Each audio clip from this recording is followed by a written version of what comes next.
নমস্কার, শুরু করছি আজকের জ্যোতিষালোকের অনুষ্ঠান। স্বাগত এমএক্স লাইভের সকল দর্শক শ্রোতা বন্ধুদের এই জ্যোতিষালোকের অনুষ্ঠানে। মানুষের জীবনে যেমন সমস্যা আছে, তেমনি তার পাশাপাশি সমাধানও আছে। যেমন জীবনের দুটি দিক, আলো আর অন্ধকার। কিন্তু এই আলো অন্ধকারের পথ দেখাতে প্রত্যেক শনিবার যিনি আমাদের মধ্যে উপস্থিত হন, শ্রী চিত্তরঞ্জন শাস্ত্রী মহাশয়, আজকে উনি রয়েছেন আমাদের সঙ্গে। প্রথমেই স্বাগত জানাবো ওনাকে আমাদের এই অনুষ্ঠানে, তারপর আমাদের এই আলোচনা এগিয়ে নিয়ে যাব। নমস্কার চিত্তরঞ্জন দা। নমস্কার চিত্তরঞ্জন দা, আগে তো আমরা অনেক আলোচনা করেছি অনেক সমস্যা নিয়ে, তার সমাধান মানে মানুষের সমস্যার সমাধান নিয়ে। আজকে একটু জানতে চাইবো যে এখন যে গ্রহগত অবস্থান আমাদের চলছে আমাদের গোচরে, সেই অনুযায়ী কোন রাশির কি রকম মানে তার প্রভাব পড়তে পারে, কোন রাশি কি কোনো খারাপ প্রভাব চলছে, কোনো কি খারাপ গ্রহর কি কোনো খারাপ অবস্থান হয়ে আছে যার থেকে আমাদের একটু সাবধানে চলতে হবে কোনো রাশি লগ্নে, এগুলো যদি একটু আমাদের দর্শকদের বলেন তাহলে খুব ভালো হয়। বিষয়টা যে জায়গায় দাঁড়িয়ে আছে সেটা হলো যে উপস্থিত যে সময়কাল, মূলত আমাদের জ্যোতিষালোকের অনুষ্ঠানে সময়টা কেমন যাবে শুধু দর্শকবৃন্দ আজও যেন আমাদের এই অনুষ্ঠান দেখার জন্য অপেক্ষারত। দীর্ঘদিন ধরেই আমাদের এই অনুষ্ঠান চলছে। আমরা এই অনুষ্ঠানে মানুষকে যেটা সঠিক পথ দেখানোর জন্য এবং সঠিক সময় গণনার জন্য, অর্থাৎ তার সময়কাল কেমন যাচ্ছে, অর্থাৎ যিনি প্রশ্ন করবেন তেনার সময়কালটা ঠিক কেমন যাচ্ছে জানার জন্য তাদেরকে আমরা কিন্তু প্রত্যেক শনিবার ঠিক এরকম 5:30 থেকে 6:30 পর্যন্ত আমরা দর্শক বন্ধুদের সঙ্গে থাকি। এবং সুখ দুঃখের সাথী হিসেবে আমি চিত্তরঞ্জন শাস্ত্রী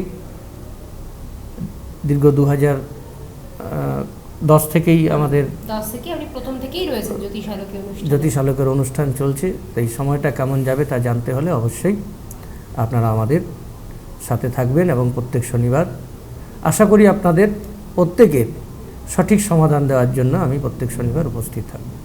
তো শুধু দর্শকবৃন্দ, উপস্থিত যে সময়কাল, অর্থাৎ এই সময়কালটা এই মুহূর্তে যেটা চলছে তাতে বিশেষ করে যেমন তুলা লগ্ন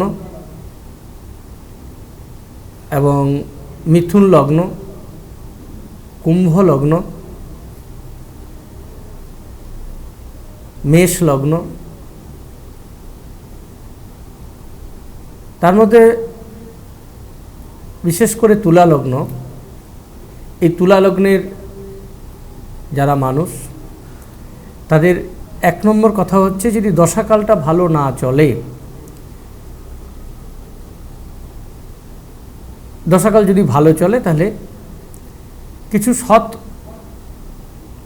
জায়গায় টাকা পয়সা ইনভেস্ট হবে বা ভালো কাজের জন্য অর্থ ব্যয় হবে ইত্যাদি ব্যাপারগুলো আসবে। এছাড়া যাদের রাশি চার্টে সময়কালটা গত ধরুন 4.5-5 বছর আগেও একবার খারাপ গেছে, ঠিক এরকমই একটা টাইম কিন্তু এখন অতিবাহিত হচ্ছে।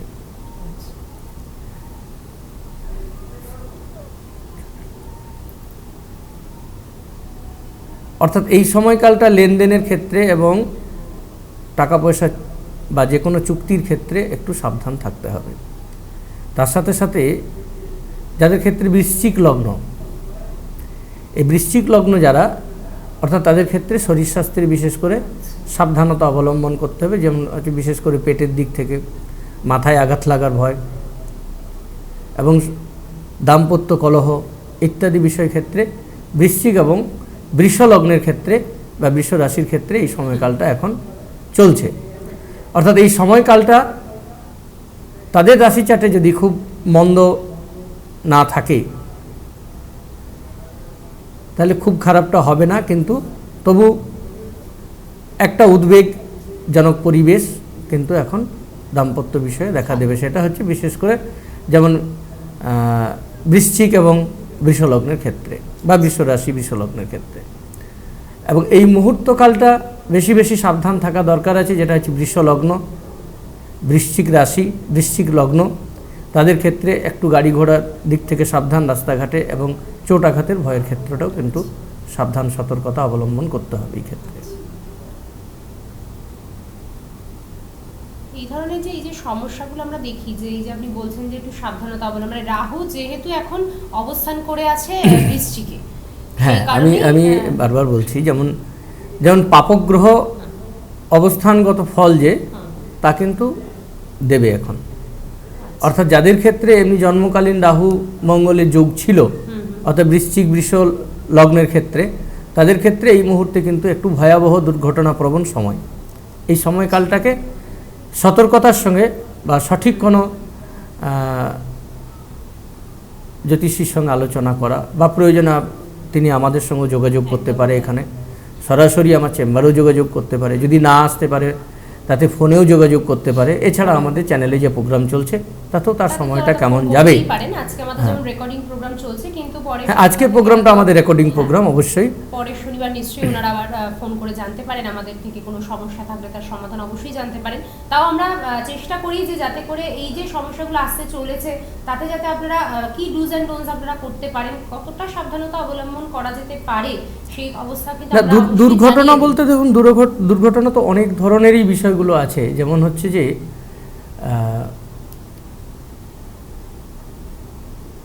গাড়ি থেকে পড়েও দুর্ঘটনা হয়, অন্যের গাড়িতেও দুর্ঘটনা ঘটে, এবং এছাড়াও কোনো সংঘর্ষ ঘটে, সেক্ষেত্রেও তার দুর্ঘটনা ঘটে। এবং কোনো রকম এই সমস্ত দুর্ঘটনাগুলোকে এড়াতে গেলে প্রথম কথা হচ্ছে মানসিক স্থিরতার প্রয়োজন আছে, এবং সময়কালের উপর নির্ভর করবে তার গতানুগতিক কী পরিস্থিতির মধ্যে দিয়ে সময়টা যাচ্ছে, সেটা নিজে যদি একবার অনুভব করার চেষ্টা করে তাহলে ওখান থেকে অনেকটা নিজেও বুঝতে পারবে। কারণ ঈশ্বর প্রত্যেকটা মানুষের মধ্যে একটা শক্তি দিয়েছেন, যদি তিনি কয়েক মিনিটের জন্য একটু নিজেকে সংযত বা ধ্যানমগ্ন অবস্থায় তিনি ভাবেন নিজের কথা, তাহলে তিনি কিন্তু নিজে অনেকটা বিষয়টাই বুঝতে পারবে। অর্থাৎ একটা চেতন শক্তি আমাদের মধ্যে, আত্মার পরমাত্মা, তিনি আমাদের এই যে আত্মা, এই আত্মাকে পরিচালনা করেন পরমাত্মা, অর্থাৎ একটু শরণাপন্ন হলে পরে তিনি অনেক কিছু তার মধ্যে দিয়ে খুঁজে পাবেন। বাহ, খুব সুন্দর কথা বলেছেন আপনি, যে এই যে এইভাবে যে জিনিসগুলোকে আপনি যে বুঝিয়ে দেন মানুষকে, এই জিনিসটা সত্যি খুব ভালো লাগে। যার জন্য আমরা দেখেছি এই অনুষ্ঠানের পরেও প্রচুর মানুষ ফোন করেন, ওরা বলেন যে এই যে স্যারের আপনার নাম্বারটা পাওয়া, মানে চাওয়ার পাশাপাশি ওনারা জিজ্ঞেস করেন যে এই জন্যই এই যে সমাধানটা দিলেন, মানে হয়তো হতে পারে ইন্ডিভিজুয়াল প্রত্যেকটা মানুষের জীবনের সমস্যা এক এক রকমের, তার সমাধানের পথও হয়তো একটু আলাদা, কিন্তু এই যে ইন জেনারেল আমি দেখেছি অনেক সময় আপনি যেটা করেন যে কোনো মানুষ হয়তো ফোন করেছেন, তাকে কিন্তু পাশাপাশিও আপনি বলে দিচ্ছেন যে এই মানে এই রেমেডিগুলো তুমি করো, মানে রেমেডি মানে বাড়িতে বসেই আপনি বলে দেন যে এই জিনিসগুলো এইভাবে সাবধানতা অবলম্বন করুন। শরীরের দিকটা আপনি বারবার করে কিন্তু আমি দেখেছি যে খুব ফোকাস করেন যে শরীর কিন্তু সংক্রান্ত এই সমস্যা হতে পারে। কেউ হয়তো বিয়ে নিয়ে হয়তো প্রশ্ন করেছেন, কিন্তু উনি কিন্তু সবসময় বলে দেন যে এইভাবে কিন্তু আপনার শরীরেরও একটা সমস্যা আসতে চলেছে, এর থেকে কিন্তু আপনি এইভাবে, যেমন এই কিছুক্ষণ আগে আপনাকে বললাম যে তুলা লগ্নের কথাটা বলছিলাম, তুলা লগ্নের জাতক ব্যক্তি যে ফলে হচ্ছে তার ক্ষেত্রে এমনও হতে পারে তার পৈতৃক সম্পত্তি নিয়ে গণ্ডগোল হবে, পৈতৃক সম্পত্তি, হ্যাঁ, কিন্তু সবারটা নয়। যাদের এই ধরনের জন্মকালীন কিছু অবস্থান আছে, অর্থাৎ গ্রহগত কিছু সমস্যা জন্মকালীন ছিল, এবং এমনটাও দেখা গেছে তাদের আজ থেকে প্রায়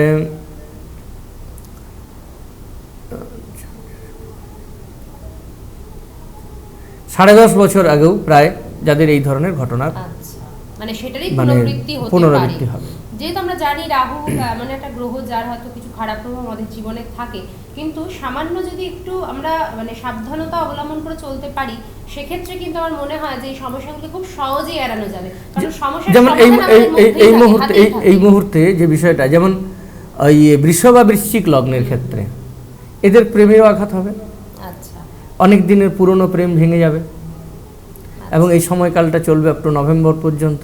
অনেক প্রেমিকার মধ্যে দিয়ে আত্মঘাতীও হতে পারে, আচ্ছা, এবং তাদের মধ্যে এই ধরনের বিভিন্ন রকমের দুর্ঘটনা এবং তাদের মধ্যে বিচ্ছেদ ঘটনাও আসতে পারে। মানে যে কোনো ধরনের আঘাত আর কি ইন্ডিকেশন করছে, সেটা শরীরে কোনো অ্যাক্সিডেন্টের আঘাত হতে পারে বা প্রেম ঘটিত কোনো আঘাতও হতে পারে। এই যে তার মানে এইগুলো যে রয়েছে, আপনি বলছেন যে জন্মকালীন একটা খারাপ অবস্থা থাকলে সেটা হয়তো এখন যে অবস্থান রয়েছে তাদের গ্রহের, তাতে করে আরো একটু বেশি খারাপ হতে পারে। ঠিক তার উল্টো দিকটাই শরীর স্বাস্থ্যের দিক থেকে এই জিনিসগুলোকে যদি সচেতন একটু থাকে, তাহলে আবার কাজে কর্মের দিক থেকে কিন্তু এবার বৃশ্চিক লগ্নের ক্ষেত্রে উন্নতি, প্রমোশনের যোগ আছে। এই সময়কালগুলো চলছে অলরেডি। একদমই তাই, মানে যেটা খারাপ রয়েছে তার পাশাপাশি কিন্তু কিছু ভালো দিকও আছে, কিন্তু আমরা যে বিষয়টা নিয়ে খুব ভয় পেয়ে যাই যে হয়তো আমাদের শুধু যেমন শনির অবস্থান বা মঙ্গলের অবস্থান শুধু খারাপই বোঝানো হয় বা বলা হয়, না না না সেটা না না কিন্তু না, একদমই একদম ভুল। একদম না। একদমই কারণ মূল কথা হচ্ছে যে সবটাই খারাপ না। যেমন এর আগে আমরা বারবার বিভিন্ন যোগ নিয়ে আলোচনা যোগ নিয়ে করেছি। আলোচনা দেখুন, করেছিলাম। এই বিবাহ সংক্রান্ত বিষয় নিয়ে যেমন আমরা অনেক যোগের আলোচনা করেছি, যেমন বিশেষ বিশেষ করে মাঙ্গলিক দোষ। এই মাঙ্গলিক দোষ, এটাকে মাঙ্গলিক দোষ কারণ আর নিবারণ, এই দুটো দিক আছে কিন্তু। আচ্ছা। তাহলে মাঙ্গলিক দোষ কিছু কারণ দেখা যায় এবং তার নিবারণটা কি। এখন প্রথম কথা হচ্ছে মাঙ্গলিকটাকে সরিয়ে কাউকে বসিয়ে দেওয়া যায় না, মঙ্গলকে কোথাও এক ঠিক, জায়গা থেকে ঠিক, অন্য জায়গায় বসিয়ে একদমই দেয়। তাই। কিন্তু ব্যাপারে যে সপ্তম ভাবের যে বিচারগুলো করতে গেলে দেখা যায় মাঙ্গলিক দোষ এটা কারণ এবং তার নিবারণও আছে। ঠিক তাই। তাহলে এখানে দেখা যাচ্ছে যে শাস্ত্রে আছে যেমন বাল্য বিবাহ যোগ, বাল্যবিবাহ যোগ। মানে অল্প বয়সে তারা প্রেম করে একটা বিয়ে করে নেয়। আবার ঠিক তার উল্টো দিকে দেখা যাচ্ছে বিলম্ব বিবাহ যোগ, 35, 36, 40 বছর হয়ে যাচ্ছে বিয়ে হচ্ছে বিয়ে না, হচ্ছে। এটা মেয়েদের ক্ষেত্র। এবং বিলম্ব বিবাহ যোগের পরে দেখা যাচ্ছে ঠিক অবিবাহ যোগ, সারা জীবন বিয়েই করলো না। বা বিয়ে করলো না। আবার কারো দেখা যাচ্ছে এক বিবাহ যোগ এবং স্ত্রী খুবই পতিব্রতা যোগ, স্ত্রী প্রতিব্রতা। ঠিক উল্টো দিকে দেখা যাচ্ছে দ্বিভার্যা যোগ। তাহলে এইরকম বিষয়গুলো দ্বিভার্যা, ত্রিভার্যা, হ্যাঁ, একসাথে দুটো বউ, হ্যাঁ, মানে এক সাথ দো পত্নী যেটাকে বলা হয়। তো এইরকম বিষয়গুলো শাস্ত্রে কিন্তু, অর্থাৎ তার ক্ষেত্রে সেই যোগগুলো থাকলে সেই বিষয়গুলো আসবে। আবার অনেকের ক্ষেত্রে দেখা যাচ্ছে যেমন বিধবা বিবাহ যোগ, এগুলো শাস্ত্রে যদি থাকে এবং অনেকের ক্ষেত্রে দেখা যাচ্ছে একটি সন্তান তার বিবাহ বিচ্ছেদ হয়ে গেছে, আবার একজন মহিলা তারও একটি সন্তান, তারও বিবাহ বিচ্ছেদ হয়েছে। আবার দেখা যাচ্ছে ঠিক সেই বিবাহ বিচ্ছেদ যে পুরুষ এবং সেই যে মহিলাটি, তাদের মধ্যে বিবাহ হয়ে আবার তাদের মধ্যে অন্য সন্তানের জন্ম হচ্ছে, তারা সুখী সংসার, এরকম। এখন ব্যাপার হচ্ছে যে এই যোগগুলো থাকলেই সেই ঘটনাগুলো কিন্তু ঘটবে। ওই যে জীব যোগ, আপনার গুরু ভৌম যোগ, গুরু সৌরী যোগ, বুধাদিত্য যোগ, এর সঙ্গে সঙ্গে বললাম না যে অনেক অনেক যোগ আছে। এই যোগগুলো হচ্ছে যেমন বিদেশ বিবাহ যোগ, বিদেশে বিবাহ। হ্যাঁ। এখন ব্যাপার হচ্ছে যে একজন চাকরি করতে গেল, তাহলে সেখানেই বিয়ে টিয়ে করলো। তো এবারে সেই ক্ষেত্রে আবার হচ্ছে দেখা যাচ্ছে যে বাড়ির ক্ষেত্রে সেই জায়গাগুলোতে অনেকের অসুবিধা হচ্ছে। আবার কিন্তু দেখা যাচ্ছে যে বাইরে যে বিয়ে করেছে, মানে এই যে বিদেশ বিবাহ যোগ যে কথাটা বলা হচ্ছে, তো বিদেশে বিয়ে করার পরে আবার তাদের পরিবারের সবাই কিন্তু খুব আনন্দিতও হচ্ছে এবং তার স্ত্রীকে নিয়ে আসার পরে, তারা স্বামী স্ত্রী বাড়িতে আসার পরে সে বাড়িতে আলাদা একটা আনন্দের উৎসব হচ্ছে, এরকমও বিষয়। ঠিক দেখা যাচ্ছে স্বামী স্ত্রী এই যে বিয়ের যোগের পরে কলহ পুত্র যোগ, দেখা যাচ্ছে তার বাবা খুবই উচ্চ মানের একজন লোক, ভালো শিক্ষক মানুষ, মাও খুব ভদ্র এবং নম্র, যথেষ্ট মানে আত্মীয় পরিজন এবং পাড়া প্রতিবেশীর মধ্যে তার সমাদর আছে। সেরকম জায়গায় দাঁড়িয়ে একটি পুত্র জন্ম নিয়েছে, সেই পুত্র হচ্ছে কলহ পুত্র যোগ, অর্থাৎ সেই সন্তানকে নিয়ে তারা কিন্তু কেউ সুখী না। তাহলে এরকম ঘটনা ঠিক মাতৃঘাতী যোগ, অর্থাৎ সেই সন্তান আবার মাকে হত্যাও করছে, এরকমও ঘটনা আছে। আবার কোনো স্বামী তার যেমন পত্নী হত্যা যোগ, কোনো স্ত্রীকে তার স্বামী আবার হত্যা করছে। তো এই যে বিভিন্ন বিষয়বস্তুগুলো যেগুলো যোগের মধ্যে কিন্তু পাওয়া যায়, অর্থাৎ আমরা যেমন ভার্যার ত্যাগ যোগ, অর্থাৎ ওই ডিভোর্স বা যেগুলো এখন আমরা যে যেমন বৈধব্য যোগ, দীর্ঘজীবী পত্নী যোগ, তো এইগুলো হচ্ছে সমস্ত যোগেই কিন্তু নির্ভর করছে তার রাশি চার্টে যে যোগগুলো আছে তার উপরই তার কিন্তু জীবনের গতানুগতিকভাবে জীবন চলবে এবং প্রত্যেকটা জিনিসে কিন্তু তার রাশি চার্টের উপর নির্ভর করছে। এই যে আমরা দেখি চিত্তরঞ্জন দা, যে এই যে বলে যে ভৌমদোষ থাকলে একটা বিচ্ছেদ যোগ বা স্বামী স্ত্রীর মধ্যে, এই বিচ্ছেদ যোগ আর আবার একই, যেমন একসঙ্গে দুটো জিনিস, যেমন দাম্পত্য সুখ যোগ, আবার সেখানে দেখা যাচ্ছে যে মাঙ্গলিক যোগ, দাম্পত্য সুখ যোগ, এখানে আবার মাঙ্গলিক আছে, একসঙ্গে দুটো তিনটে যোগ আছে তো একটা রাশি চার্টের মধ্যে। তাহলে সেটা দাম্পত্য সুখ যোগ, দাম্পত্য সুখ হবে, কিন্তু ঠিক দাম্পত্য সুখ ততদিনটাই হবে যখন আবার অশুভ গ্রহের প্রভাব পড়বে বা দশাকালটা আসবে, তখন কিন্তু তার হয় বৈধব্য ঘটবে, না ওরকম একটা সুন্দর, অনেকের পাড়া প্রতিবেশীর মধ্যে বলে না ওদের স্বামী স্ত্রীর মধ্যে খুব মিল, ওরা খুব ভালো দুজনে, এবং দুজনের প্রতি যেন খুবই একটা আন্তরিকতা, এবং একজন আরেকজন না হলে যেন চলে না, এরকম যেন একটা সংসারের মধ্যে। কিন্তু দেখা যাচ্ছে ঠিক ওই জায়গাটাই এরা দুজন এইরকম ছিল, এত সুন্দর এদের মধ্যে ব্যবহার ছিল, আজকে এই দুজনের মধ্যে এরা এই ধরনের ঝগড়া মারামারি বা এই ধরনের একটা ঘটনা ঘটে গেল, এটা তো ঠিক কেমন যেন বিষয়টা।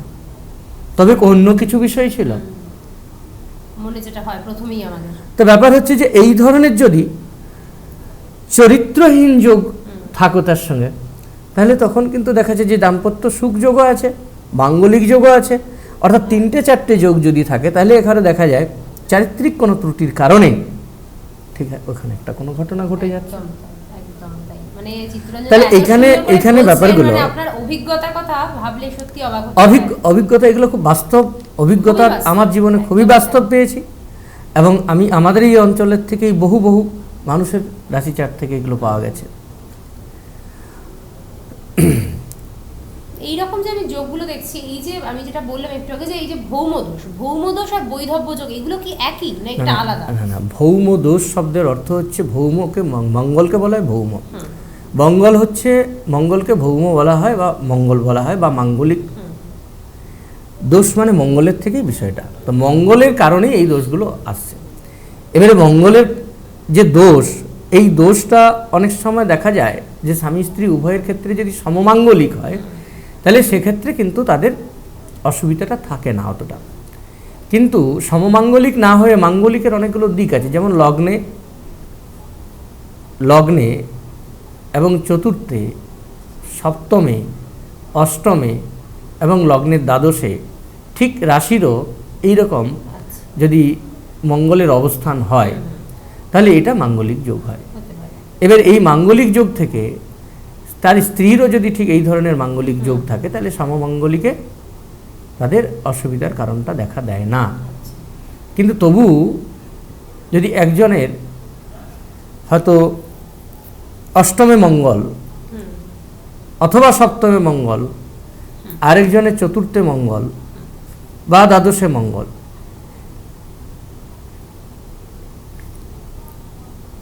এই মঙ্গল ঠিক কতটা সুখকর সেটা রাশি চার্টে দেখলে বোঝা যাবে, অবস্থানগত ফলটার উপরে নির্ভর করবে। ফলে হচ্ছে যে মঙ্গল সেই রাশি চার্টটার কোন ঘরে কোথায় অবস্থান করছে, তার সেই ঘরটি তার শত্রুর ঘর না মিত্র ঘর, অর্থাৎ মঙ্গলের মিত্র ঘরে অবস্থানগত ফলটা ভালো হবে।